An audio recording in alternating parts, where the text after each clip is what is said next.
Hi everyone, welcome back to another episode from Wake&Tech. Today in this video, we will be learning how to add a missing place on Google Maps. If you want to add a missing place on Google Maps, then follow through this step. First of all, open up your Google Maps application or website and log into your account. Once you are in, go to the Explore page and then navigate to the area where the place is located.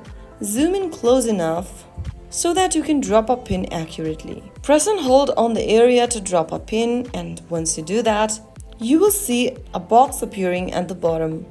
Simply expand that and tap on Add a Missing Place. Now, fill out the details such as name, category, address, etc. for that place. You can choose categories such as restaurant, store, or park from the list given. You can also enter the name of the place in the first tab, and finally, you can add as much as you can, such as phone number, website hours, etc. And then click on the submit button at the bottom right.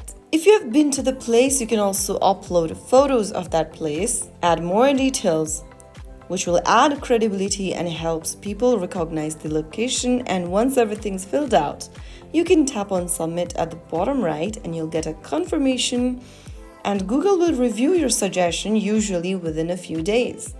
And that's how you can easily add a missing place on Google Maps. Doing this will be able to help you recognize missing places from Google Maps. So that's how it's done. If you found the video helpful, don't forget to like, share, and subscribe. I'll see you in the next episode. Thank you for watching.